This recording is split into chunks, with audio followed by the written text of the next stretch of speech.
말씀을 보도록 하겠습니다. 로마서 10장 5절부터 13절까지 말씀입니다.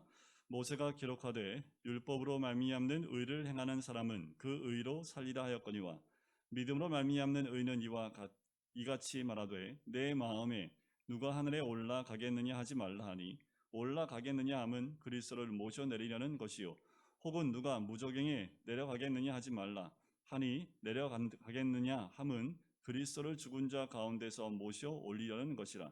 그러면 무엇을 말하느냐? 말씀이 내게 가까워 내 입에 있으며 내 마음에 있다 하였으니 곧 우리가 전파하는 믿음의 말씀이라. 내가 만일 내 입으로 예수를 주로 시인하며 또 하나님께서 그를 죽은 자 가운데서 살리신 것을 내 마음에 믿으면 구원을 받으리라. 사람이 마음으로 믿어 의에 이르고 입으로 시인하여 구원에 이르느니라. 성경이 이르되 누구든지 그를 믿는 자는 부끄러움을 당하지 아니하리라 하니 유대인이나 헬라인이나 차별이 없음이라. 한 분이신 주께서 모든 사람의 주가 되사 그를 부르는 모든 사람에게 부요하시도다. 같이 읽을까요? 시작. 누구든지 주의 이름을 부르는 자는 구원을 받으리라. 아멘. 우한 코로나로 인한 이란 전염병으로 또 변이 바이러스로 인해서 사회 전체가 2주간 셧다운이라는 표현을 씁니다. 소통도 또 통금 제한이 오후 6시부터 시작된다라는 말을 할 정도로 이제 2명 이상, 2명까지만 오후 6시 이후에는 그런 표현을 하더라고요. 4명 식사하다가 6시 딱 되면 2명씩 갈라져야 된다고 얘기를 해요. 그러니까 6시 이전까지는 5인 이상이 안 되니까 4인까지만 모일 수 있고 6시 이후에는, 그러니까 의미가 그거죠. 모이지 말라는 거고 나가지 말라는데 초점이 있는 것 같아요. 2주간 동안 눈에 보이진 않는 이 변이 바이러스 때문에 모든 것이 다 멈춰버리고 소식에 의하면 또 우리 자영업자 분들은 정말 지금도 보릿고개인데 앞으로 2주간 더 버티기가 어려울 정도의 어려움을 또 겪게 됐다라는 토로를 합니다. 누구의 잘못인지 지금 잘잘못을 따지기도 이제는 지쳐있는 우리 국민들의 모습이기도 하지요. 마음이 참 아파요. 교회들은 별반 다르지 않습니다. 개척교회들은 이미 문 닫은 교회들이 많고 이 2주간 동안 또 개척교회들은 버티기도 어려운 그런 상황 가운데 있습니다. 그러면서 전염병 때문에 한동안 교회 모임과 예배가 사회 이슈가 되기도 했지요. 어쩌면 이 2주간 동안 또 이슈로 또 언론에서 부각시킬지 모르겠습니다. 그러면서 온라인 예배가 어떤 것이냐? 신학적으로도 아직 온라인 예배가 옳고 그른 그걸 따지기 이전에 지금 어쩔 수 없이 온라인 예배로 가는 상황이기 때문에 이 온라인 예배에 대한 어떠한 것도 아직 신학적으로 제대로 나온 것도 없습니다.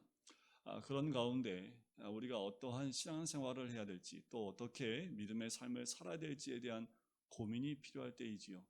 더 나아가서 차별금지법이나 평등법을 통해서 더더욱 우리가 쉽지 않은 이 세상을 앞으로 살아나갈 것이다 라는 짐작이 되어집니다. 이 시기에 정말 우리는 어떤 모습으로 살아가야 될지 다시 기본으로 가야 되지요.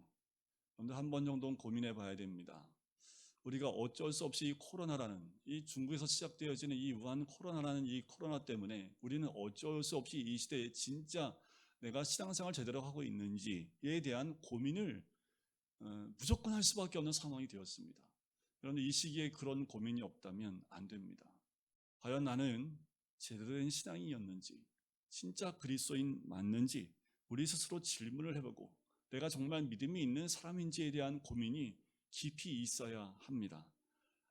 교회 안에서 분리되어지고 나누어지고 서로가 서로를 손가락질하는 이런 세상이 되었는데 누구를 질책하기 이전에 과연 나는 믿음 가운데 말씀 가운데 제대로 있는 사람 맞나?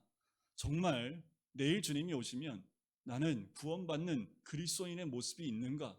나는 과연 진짜 그리스도인 맞는가라는 스스로에 대한 점검이 필요한데 이 사회가 각자 스스로의 점검보다 그 탓을 남에게 하는 쪽으로 방향을 외부로 돌리고 있는 것이 참 마음이 아파요. 그런데 그리스도인의 기본 정체성이 뭡니까? 우리가 교회에 나오고 있으면 교인의 정체성이 뭡니까? 그리스도인의 정체성이 뭡니까? 오늘 본문의 말씀이 그 정체성의 아주 기본적인 것들을 우리에게 얘기해줘요. 계속 사도 바울이 얘기하는 게 뭡니까? 구원이에요, 구원. 이스라엘 민족이 말하는 구원이 과연 뭐고, 그러면 정말 성경적인 구원이 무엇인가? 라고 사도 바울은 우리에게 질문하면서 동족인 이스라엘의 구원에 마음의 안타까움을 가지고 로마서의 말씀을 진행하고 있습니다. 여러분들, 예수 믿고 구원받는 게 쉬운 일입니까? 어려운 일입니까? 여러분들 어떠세요? 구원받기 쉬우십니까? 어렵습니까? 어떻게 보면 쉽기도 하지요. 그런데 어떻게 보면 어려운 일이기도 합니다. 어떤 사람 보면 굉장히 쉽게 예수 믿고 변화된 사람을 보기도 해요. 근데 어떤 분들은 아마 어떤 분들이 한데 좀 많은 분들이 여기 속하지 않을까? 20년, 30년 믿었는데도 아직 내가 믿는지 안 믿는지, 내가 예수 믿고 변화 받았는지 안 받았는지도 좀 왔다 갔다 하는 경우가 있습니다. 그러니까 내가 믿는지 안 믿는지, 믿는 게 쉬운 건지, 구원이 어려운 건지도 잘 모른다라는 거지요. 오늘 본문에서 아주 명확하게 우리에게 가르쳐주고 있는 구원의 부분이 있습니다. 예수 믿는 일이 결코 어려운 일도 아니고 멀리 있는 것도 아니라는 거예요. 오늘 본문의 말씀의 주제가 이겁니다. 근데 생각해 보세요. 예수 믿는 일이요, 저기 달에 한 번 갔다 와야지 예수 믿는 일이라고 하면 누가 예수 믿겠습니까? 예수 믿으려면 물속에 들어가서 숨 참고 3분 참아야 된다고 하면, 근데 열심히 물속에 들어가고 3분 참는 거 연습을 해봤자 3분 이상이 몇 명 없습니다. 그래야지 예수 믿는다고 하면 누가 예수를 믿을 수 있겠습니까? 어떤 특별한 사람, 종교적인 열심이 있거나 소신이 있는 몇몇 사람만 구원을 받는다면 도대체 몇 명이나 구원을 받을 수 있겠습니까? 여러분, 구원이라고 하는 것은 어떤 특수한 사람, 그러니까 종교적인 사람, 여러분들 시내 나가면 도를 아십니까? 도에 도통한 사람만 주어지는 것이 아니라는 거예요. 어떤 특별한 계층이나 민족, 사람에게 주어진 것이 아니에요. 여러분들 재난 영화가 참 많은데 어떤 재난 영화를 보니까 이 지구가 다 망가지니까 현대판 방주를 만들어서 그곳에 사람을 싣습니다. 그래서 극소수의 사람을 남겨서 다시 이 인구를 또 지구를 지켜나가려고 하는 그런 재난 영화가 있었는데, 그 현대판 방주에 타려면 어떻게 해야 되는지 아세요? 잘 아셔야 됩니다. 타시려면 1인당 최소한 100억에서 1000억은 있어야지. 1인당 제가 알기로는 1000억으로 알고 있거든요. 그냥 우리 1000억을 현금으로 내야 되는 거예요. 그 영화에서 보니까. 이거 어떻게 타요? 그거를 탈 수가 없지요. 여러분들, 1000억 갖고 있는 사람만 구원받는다면 누가 구원을 받을 수 있겠습니까? 구원은 누구에게나 모든 민족에게 주시는 하나님의 선물이라는 거예요. 5절 말씀을 볼까요? 모세가 기록하되 율법으로 말미암는 의를 행하는 사람은 그 의로 살리라 하였거니와. 자, 두 종류의 사람이 있어요. 첫 번째 종류의 사람은요, 모세의 율법으로 말미암아 의를 행하면서 의를 얻으려는 사람이라는 거지. 이 모습이 이스라엘의 모습이었습니다. 이것이 바로 모든 종교적인 사람들의 모습이지요. 그들은 모세의 율법을 지키려고 최선을 다합니다. 그래서 절기, 그리고 종교적인 행위, 율법이 가르치는 도덕을 행하기 위해서 참 노력을 하지요. 그런데 우리도 주변에 보면 참 쉽게 만날 수 있는 분들이기도 합니다. 사실 누구든지 하나님 율법대로 살 수만 있다면 구원을 받을 거지요. 의롭게 될 것입니다. 그런데 문제는 뭐냐면 이 지구상에 어떤 사람도 율법을 100% 지킬 수 있는 사람은 단 한 명도 없다라는 거예요. 기가 막히죠. 하나님 율법대로 살면 구원을 받을 수 있는데 율법을 지킬 수 있는 사람이 한 명도 없어요. 그러면 구원받을 수 있는 사람이 한 명도 없는 거지요. 율법으로 구원을 얻으려는 사람은 가면 갈수록 멀고, 그리고 하면 할수록 어려워집니다. 이것이 바로 모세의 율법을 지킴으로써 구원을 얻으려고 하는 종교적인 사람들의 모습이라는 거지요. 그래서 종교적인 사람들의 특징은 뭔지 아세요? 안 되니까 짜증이 많이 나지요. 그리고 얼굴도 굳어지기 시작을 합니다. 그리고 다른 사람이 잘하고 있나 못하고 있나 이렇게 째려보는, 그래서 눈이 옆으로 많이 찢어지게 돼 있어요. 왜? 자기는 잘 하기 힘드니까. 남들도 하기 힘든 걸 확인하기 위해서 그렇게 한다라는 거지요. 또 한 종류의 사람이 6절에 나옵니다. 믿음으로 말미암는 의는 이같이 말하되 내 마음에 누가 하늘에 올라가겠느냐 하지 말라 하니, 올라가겠느냐 하면 그리스도를 모셔 내리려는 것이요. 자, 이 사람은 믿음으로 구원을 얻으려는 사람입니다. 율법으로 받는 구원은 가면 갈수록, 하면 할수록 고통스러운 것이지만 예수 그리스도를 믿음으로 구원을 얻는 것은 이처럼 쉽고 가깝고 확실하다는 거지요. 그래서 그 예를 6절에서 말하고 있는 거예요. 그런데 여러분들 6절 말씀을 가만히 보세요. 이해가 되세요? 참 이해하기 어려운 말씀입니다. 이거 하려면 또 주석도 보고 확인도 해봐야 되는데 이 구절만으로는 이해하기가 좀 어려워요. 그래서 이 구절을 인용한 말씀 어디서 가지고 왔냐 보면 여러분들이 관주성경 보면 기역, 니은 뭐 이렇게 표시가 되어 있을 거예요. 거기 보면 신명기 30장 말씀이라고 아마 적혀 있을 겁니다. 이 말씀 한번 찾아보시는 게 좋습니다. 성경을 좀 열어보시면 좋겠는데 신명기 30장 11절부터 14절까지 본문의 말씀을 딱 손으로 껴놓으시고요. 요 한 말씀만 찾아보실 거니까 일단 찾을 수 있는 분은 찾아보시고 아니신 분들은 제가 읽어드리니까 잘 들으셔도 됩니다. 신명기 30장 11절부터 14절까지의 말씀이에요. 오늘 본문에서 인용한 말씀인데 이 말씀을 보면 좀 쉬워집니다. 자, 내가 오늘 내게 명령한 이 명령은 내게 어려운 것도 아니요 먼 것도 아니라 하늘에 있는 것이 아니니 내가 이르기를 누가 우리를 위하여 하늘에 올라가 그의 명령을 우리에게로 가지고 와서 우리에게 들려 행하게 하려 할 것이 아니요 이것이 바다 밖에 있는 것이 아니니 내가 이르기를 누가 우리를 위하여 바다를 건너가서 그의 명령을 우리에게로 가지고 와서 우리에게 들려 행하게 하려 할 것도 아니라 14절 오직 그 말씀이 내게 매우 가까워서 그 뒤를 한번 같이 읽어볼까요? 내 입에 있으며 내 마음에 있은즉 내가 이를 행할 수 있느니라. 아마 이렇게 읽고 나면 이 또 뭐야 하실 수 있는데 로마서 말씀보다는 조금 쉬워요. 하나님 주신 명령은 어려운 것도 아니고요 먼 것도 아니지요. 이 명령은 우리가 쉽게 지킬 수 있다라는 겁니다. 11절과 14절을 보시면 성경은 하나님 말씀을 지킬 수 있다고 분명하게 말씀하고 있습니다. 하나님 말씀은 하늘에 있지 않습니다.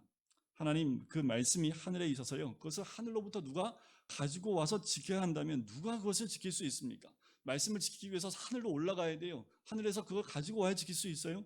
하지만 하나님 말씀은 무척 가깝다 했잖아요. 어디에 있습니까? 우리의 입과 우리의 마음에 있으므로 지킬 수 있다라고 얘기하는 거예요.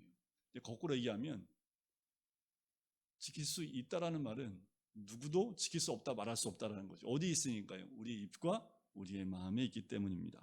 이 말씀을 사도 바울이 그대로 가지고 온 거지요. 믿음으로 구원받는 사람, 믿음으로 의롭다 하심을 얻은 사람은 그것이 어렵지 않다라는 거예요. 쉽다라는 거지요. 우리가 예수를 믿기 위해 하늘로 올라가서 예수님을 모셔와야지 믿는 것이 아니라는 거예요. 그렇게 어렵지 않다라는 거죠. 이 6절의 뜻이고요. 7절을 보시면 혹은 누가 무저갱에 내려가겠느냐 하지 말라 하니 내려가겠느냐 함은 그리스도를 죽은 자 가운데서 모셔 올리려는 것이다. 자, 신명기에는 바다를 건너가서 말씀을 가져와야 하는 것이 아니다. 그렇게 어려운 것이 아니다라고 신명기에는 얘기하고 있지요. 마찬가지로 7절 말씀에는 지옥에 가서 예수 그리스도를 모시고 와서 믿어야 하는 것이 아니라는 거예요. 여러분 사람은 참 이상한 게요. 쉬운 건 잘 안 하려고 합니다. 여러분들 싼 물건을 사려고 사람들이 모일까요? 비싼 물건을 사려고 요새 보니까 뭐 하여튼 뭐 유명한 브랜드 그거를 사려고 막 사람들이 막 줄 서 있는 거 보면 저 사람들은 저걸 사려고 저렇게 줄 서 있나? 그런데 비싸니까 그래서 여러분들 백화점에 공 하나 더 붙이면 잘 팔리고 공 하나 빼면 잘 안 팔린다고 하잖아요. 비싼 물건을 더 좋아하는 거지요. 갖기 어려운 걸 더 갖고 싶어 하는 거예요. 어려워야 진리인 줄 압니다. 열심히 공부해서 10년을 공부해야 깨닫는 것이 진리인 줄 안다라는 거예요. 그런데 진리는 그렇지 않습니다. 그럼 뭐가 진리입니까? 오늘 아침에 딱 눈을 떴더니 해가 졌어요? 아니죠. 아침에 눈을 뜨면 해가 뜨지요? 저녁에 해가 지치지요? 이게 진리지 않습니까? 우주 만물의 진리는 우리가 평소에 느끼고 알고 있는 것들입니다. 진짜 진리는 돈이 안 돼요. 여러분들 공기를 돈 주고 산다고 하면 빨리 담아서 파셔야 합니다. 아마 앞으로는 이런 일이 있지 않을까. 과거에는 누가 공기를 돈 주고 사. 그런데 아마 이제 이 산에 가가지고 백두산 가가지고 공기 담아다가 팔지 않을까라는 생각이 들기도 해요. 하지만 공기를 팔 수 있으면 굉장한 부자가 되겠지만 여러분들 진리라는 것이요, 그렇게 복잡하고 어렵지 않다라는 거예요. 그렇다면 구원은 무엇일까? 8절을 보세요. 그러면 무엇을 말하느냐? 말씀이 내게 가까워 내 입에 있으며 내 마음에 있다 하였으니 곧 우리가 전파하는 믿음의 말씀이라. 자, 여기서 우리는 말씀이 내게 가까워 내 입에 있으며 내 마음에 있다라는 말씀에 주의를 기울여야 합니다. 우리가 구원을 얻기 위해서 정말 우리가 행할 수 없는 일들을 행해야지만 얻을 수 있다면, 아마 우리는 어쩌면 그걸 하려고 할지 모르겠습니다. 그런데 할 수 없는 사람들은 포기하겠지요.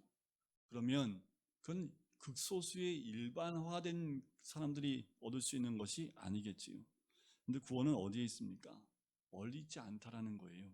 우리 입에 있고 마음에 있다고 합니다. 이것이 구원입니다.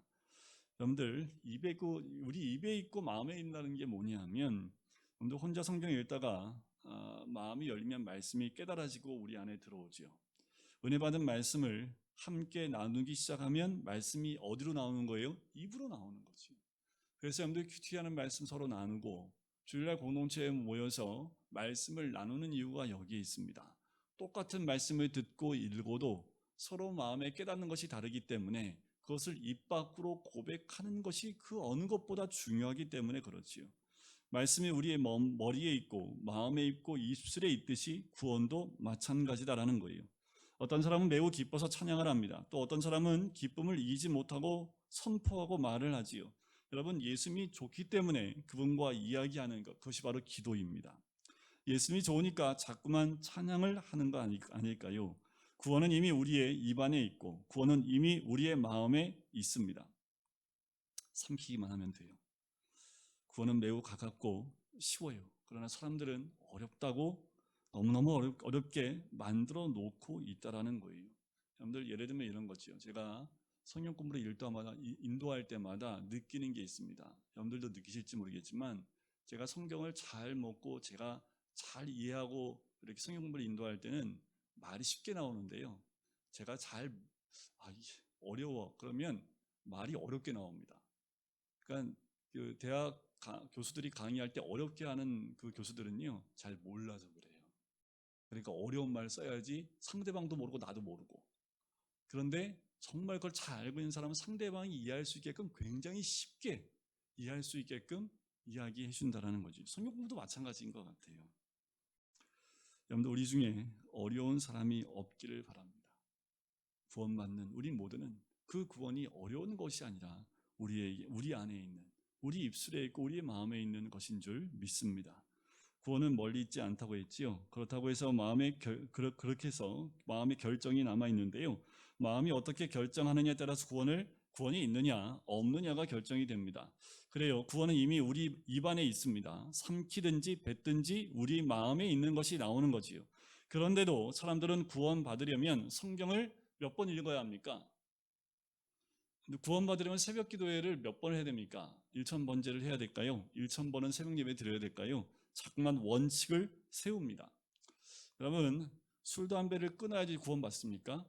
그렇지 않지요. 여러분들, 술 담배를 끊기 이전에 먼저 예수 믿으시면 됩니다. 술 담배는 예수 믿으면 자연적으로 싫어지게 돼 있는 거예요. 저는 나쁜 습관을 가지고 있기 때문에 교회에 안 나오고 구원받지 못해요. 그래서 나쁜 습관 끊고 난 다음에 그 다음에 예수 믿겠습니다 라고 말합니까? 아니요. 스스로는 절대로 고칠 수 없습니다. 어떻게 해요? 예수 믿으면 자연히 고쳐지는 거예요. 어떤 분은 내 죄가 너무 많아서 그것을 다 처리하고 교회에 오겠습니다 라고 말하지만, 우리는 개인적으로 스스로 죄를 뉘우치고 의로운 사람이 돼서 교회 오는 사람은 한 명도 없다라는 겁니다. 그냥 믿으시면 돼요. 그러면 회개하게 되고 그러면 구원받게 되는 거지요. 왜 우리의 구원이 어렵습니까? 회개하고 술과 담배를 끊어야 하고 성경을 다 읽어야 하기 때문에 그래요. 아프면 아픈 대로 그냥 오시면 되고, 어떻게 건강해질 때까지 기다리겠습니까? 예수 믿으면 건강해져요. 믿으면 구원이 이루어집니다. 그렇다면 내 입술에 있고 내 마음에 있는 구원을 어떻게 구체적으로 얻을 수 있는지, 그 구절에 대답이 두 가지가 있습니다. 구절에 보시면 내가 만일 내 입으로 예수를 주로 시인하며 또 하나님께서 그를 죽은 자 가운데서 살리신 것을 내 마음에 믿으면 구원을 받으리라. 자, 첫째로 입으로 예수를 주로 시인하면 구원이 온다고 했습니다. 먼저 시인하셔야 돼요. 입으로 고백하셔야 됩니다. 얼마나 쉬워요? 무거운 물건을 들으라는 것도 아니고요. 밤새로 손들고 기도하라는 것도 아닙니다. 단지 입으로 예수를 주로 시인하라는 거지요. 자, 입으로 하는 말은 어떻게 나옵니까? 여러분들 입으로 나오는 건요, 여러분들 마음에 있는 것이 나오는 거지요. 어떤 사람이 이상한 말을 하면 정신없는 말을 한다고 그러죠. 그리고 뭐 이렇게 얘기합니다. 정신없는 말을 하는 사람이라는 말도 해요. 마음에 없는 말을 한다라는 우리 말 표현도 있지요. 그 말은 이런 거지요. 우리의 말은 우리의 정신과 연결되어 있다라는 거지요. 마음과 연결되어져서 그 말이 나온다라는 거예요. 그냥 지나가는 말로 하는 것이 아니라 우리의 마음에서 생각하는 것이 입술로 나오게 된다라는 거지요. 그러니까 여러분들 날마다 고백하셔야 됩니다. 예수님은 나의 구주이십니다. 나의 주인이십니다. 라는 고백이 우리 입술에 달고 있으셔야 됩니다. 어둠의 영이 틈타지 못하는 것은 우리가 선포하고 고백할 때 어둠의 영은 떠나요. 우리의 의심도 마찬가지입니다. 믿음의 고백을 할 때 우리의 마음의 의심은 사라지게 되어져 있습니다. 여러분들 특별히 이렇게 좀 힘들고 어려울 때는요, 찬양을 많이 하라고 말씀을 드리지요. 그리고 고백을 많이 하라고 말씀을 드리지요. 두 번째, 입술로 시인하기 전에 마음에 결정이 있어야 합니다. 마음으로 무엇을 해야 합니까? 믿어야 하는데 뭘 믿어요? 하나님께서 예수 그리스도를 죽은 자 가운데서 살리신 것을 믿는 겁니다. 그게 부활이지요. 그러니까 즉 예수의 부활을 마음으로 믿는 겁니다. 결론은 간단하지요. 구원이란 마음으로 예수의 부활을 믿고 입으로 예수를 주라 시인하는 겁니다. 쉬워요, 어려워요? 이게 어려워요. 여러분들 이 고백은 오늘 이 시간 하셔야 합니다. 하나님께서 예수님을 죽은 자 가운데 살리신 그 부활을 믿고, 그리고 그 부활의 주님을 우리가 구주로 믿고 있다고 입술로 고백하는 겁니다. 그래서 10절에서 이것을 이렇게 정리하죠. 사람이 마음으로 믿어 의에 이르고 입으로 시인하여 구원에 이르느니라. 구원은 마음으로 믿고 입으로 시인하는 거지요. 여러분 입을 다물고 계시지 말고 말하시기를 바랍니다.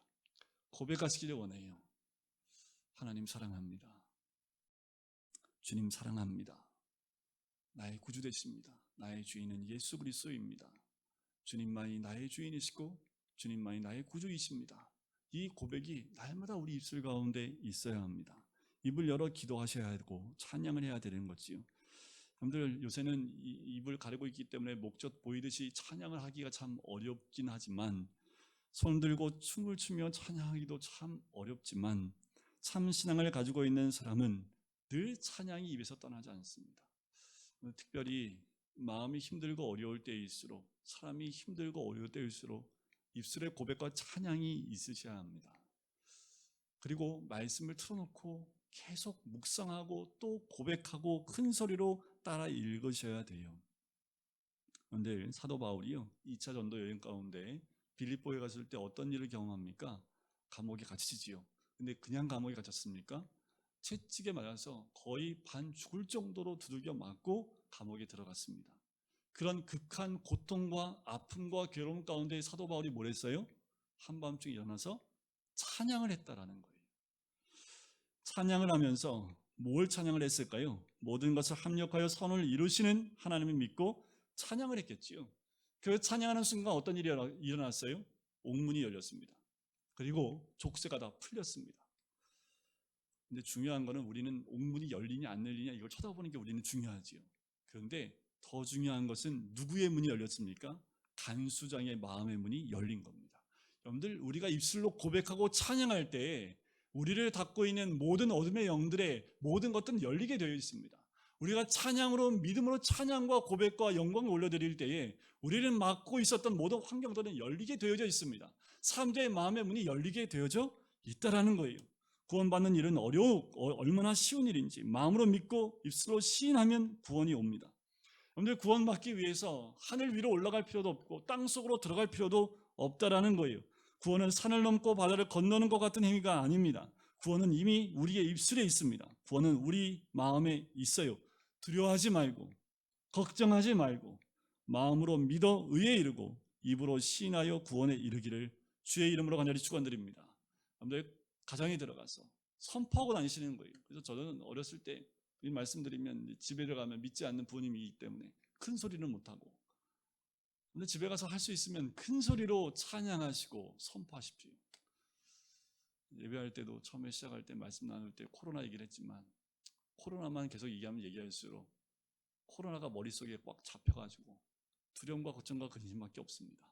이런 때일수록 우리 주님을 바라보고 이 시기에 우리가 그리스도인이 된 이유가 무엇인지 또 깊이 묵상하고 그 주님을 찬양할 때에 우리를 붙잡고 있는 어둠의 영은 떠나게 될 줄 믿습니다. 예수님이 오시면 평안이 임합니다. 예수님이 오시면 소망이 임하고 기쁨이 임하는 줄 믿습니다. 11절과 12절 한번 보실까요? 성경에 이르되 누구든지 그를 믿는 자는 부끄러움을 당하지 아니하리라 하니 유대인이나 헬라인이나 차별이 없음이라. 한 분이신 주께서 모든 사람의 주가 되사 그를 부르는 모든 사람에게 부요하시도다. 자, 구원은 유대인이나 헬라인이나 차별이 없습니다. 구원은 특정한 혈통이나 인종이나 민족에게 주어진 특권이 아니라는 거예요. 하나님은 모든 인종에게 구원을 베풀어 주십니다. 종교적인 습관이나 전통이나 열심으로 구원을 얻는 것이 아니라 예수 그리스도를 믿으면 얻게 되는 거지. 근데 어제까지 불교를 다녔던 이슬람 믿던 소용없습니다. 구슬했던 미신을 믿었던 그것이 중요한 것이 아니라 지금 내가 예수 그리스도를 믿고 주로 시인하면 구원을 받는 거예요. 중요한 것은 어제가 아니라 오늘이지요. 더 중요한 게 뭔지 아세요? 어제 내가 예수를 믿고 시인하는 것이 중요한 것이 아니라 지금 내가 예수를 믿고 시인하는 것이 중요합니다. 10년 전에 있는 믿음 가지고 현재를 구원할 수 없어요. 믿음은 과거가 아니라 현재입니다. 오늘 내가 예수 그리스도를 믿는 믿음의 고백이 있어야 돼요. 이런 거 하면 안 되지요. 라떼는 말이야, 청년 때 내가 그러지 않았어. 그 청년의 신앙으로 지금 우린 구원받지 못해요. 라떼 신앙 가지고는 안 된다라는 거예요. 지금 현재의 신앙이 중요합니다. 내가 오늘 예수를 믿고 입으로 시인하고 고백했느냐. 주님은 모든 사람의 주님이시지요. 조건 하나입니다. 마음으로 믿고 입으로 시인하는 거지요. 그러면 하나님 주시는 복이 있습니다. 11절에 보니까 부끄러움을 당하지 않는 복을 주는 거지요. 여러분들 예수 믿으면 하나님 나라 갔을 때 부끄러움을 당하지 않을 뿐만 아니라 사람에게도 부끄러움 당하지 않습니다. 여러분들 믿음으로 여러분들 구원받는 것 때문에 부끄러움을 당하지 않는다라는 거예요. 12절에 보면 또 한 가지 복이 있습니다. 부요입니다. 부요. 하나님께서 우리에게 영적인 부요함을 주십니다. 또한 삶의 부요함도 주십니다. 물질적인 부요함도 주시고요. 육체적인 부요함도 주시는 줄 믿습니다. 이 부요함은 믿는 자에게 주시는 하나님의 부요함입니다. 여러분들 이 부요함은 모든 믿는 자에게 주시는 가감은 하나님의 놀라운 복입니다. 부끄러움 당하지 아니하고 부요하게 하시는 하나님의 은혜를 누리시기를 주의 이름으로 간절히 축원드립니다. 이제 마지막 13절은 누구든지 주의 이름을 부르는 자는 구원을 받으리라.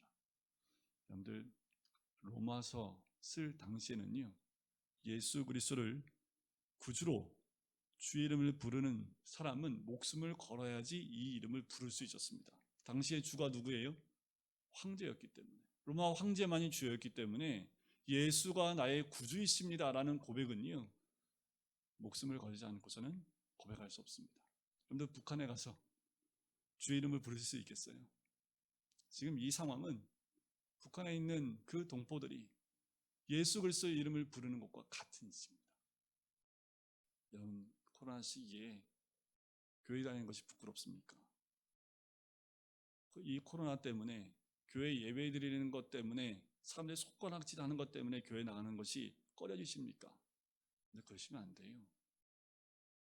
여러분들 구원은 그렇게 우리에게 부끄러움을 주는 것이 아닙니다. 사람들의 눈이 중요한 게 아니지. 예수가 나의 주인 되심을 마음껏 고백하고 또 믿고 고백하는 그 신앙이 우리 가운데 자리 잡아야 될 때가 지금 이 시간입니다. 그런데 어디에 있든지 어느 곳에 있든지 믿음의 고백이 흔들리지 않는 그 믿음의 주의 이름을 부르는 자가 되어주시는 우리 모든 성도님들, 또 그래서 하나님 주시는 그 복을 우리 모두가 누리시기를 주님의 이름을 간절히 축원드립니다. 사랑하는 주님, 구원은 멀리 있는 것도 아니요 어려운 것도 아님에도 불구하고 마음으로 믿고 입으로 시인함으로 오는 주시는 그 크신 은혜의 구원을 우리가 누리지 못하고 있지는 않습니까? 코로나 팬데믹이라는 아버지 시기 가운데 더욱더 우리가 진정한 그리스도인이 무엇인지를 우리 깊이 묵상하고 또한 구원받은 백성이 무엇인지 아버지 하나님 부활의 주님을 믿고 입으로 시인하며 우리 주님이 나의 주인 되심을 고백할 수 있는 참다운 구원 가운데 거하는 우리들, 그래서 부끄러움 당하지 아니하며 주님이 주신 믿음의 복을 누릴 수 있는 부유함을 누릴 수 있는 주의 백성이 되어져 이 마지막 때에 진정한 구원받은 자의 백성의 삶으로 나갈 수 있는 우리들, 주의 이름을 마음껏 부르며 찬양하며 경배함을 통하여 이 땅을 묻고 있는 모든 어둠의 영들을 떠나 또한 쫓아버리며 오직 믿음 가운데 우뚝 서는 우리가 되길 간절히 소원합니다. 주님 오실 때가 심히 가까웠사오니 다시 한번 마음으로 믿어 의에 이르고 입으로 시인하여 구원에 이르는 주의 백성이 될 수 있도록 축복하시고 인도하여 주시옵소서. 우리 한 사람 한 사람 믿음 가운데 세워지는 주의 백성 될 수 있도록 축복하여 주시옵소서. 감사드리며 예수 그리스도의 이름으로 기도드립니다. 아멘. 이제는 예수 그리스도의 은혜와 하나님 아버지의 사랑하심과 성령의 교통하심이 마음으로 믿어 의에 이르고 입으로 시인하여 구원에 이르는 놀라운 은혜 가운데 구원 가운데 거하기를 소원하는 우리 모든 성도님들 머리 위에, 가정 위에, 사업터 위에, 환우들 머리 위에 이제부터 영원까지 함께 하시기를 간절히 축원하옵나이다. 아멘.